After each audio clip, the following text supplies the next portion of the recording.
الحمدللہ وحدہ والصلاة والسلام علی من لا نبی بعد اما بعد فاعوذ باللہ من الشیطان الرجیم بسم اللہ الرحمن الرحیم۔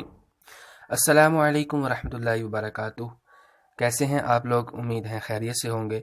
اللہ تبارک و تعالی آپ کی اور میری سب کی حفاظت فرمائے۔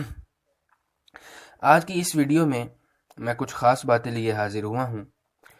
آج کی اس ویڈیو میں ہم سنیں گے کہ وظائف در حقیقت کیا ہوتے ہیں اور کیا اس کے ذریعے ہم اپنی مشکلات کا حل نکال سکتے ہیں۔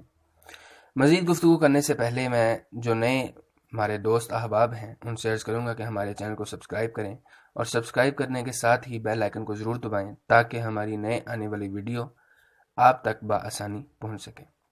چلیے اپنی گفتگو کا آغاز کرتے ہیں۔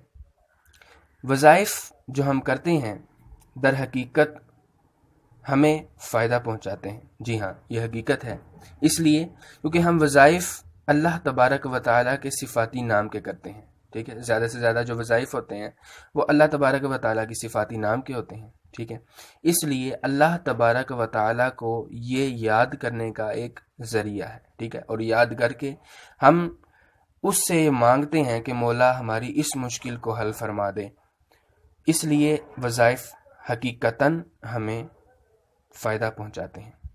اب رہی بات کہ وظائف یہ ہم تک کیسے پہنچے، ٹھیک ہے، تو در حقیقت جو ہے وہ وظائف کی ہوتی ہیں اقسام۔ کچھ وظائف وہ منقولی ہوتے ہیں اور کچھ وظائف صدری ہوتے ہیں۔ اب اس سے کیا مراد ہے؟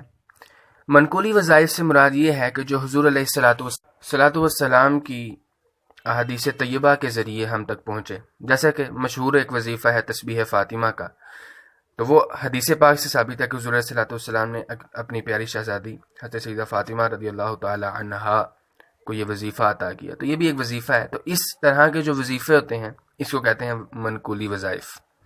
صدری وظائف، اس سے کیا مراد ہے؟ صدری وظائف وہ ہوتے ہیں کہ جو بزرگان دین اپنے مریدین اپنے خلفاء کو دیتے ہیں، وہ خلفاء آگے اپنے خلفاء کو دیتے ہیں۔ اسی طرح یہ صدر مطلب کہ سینہ در سینہ اپنے بزرگان دین کے ذریعے چلتا ہم تک پہنچتا ہے۔ ٹھیک ہے، تو ان کو کہتے ہیں صدری وظائف۔ لہٰذا وظائف کے ذریعے آپ یہ سمجھ لیں کہ وظیفہ جو ہے وہ ایک اللہ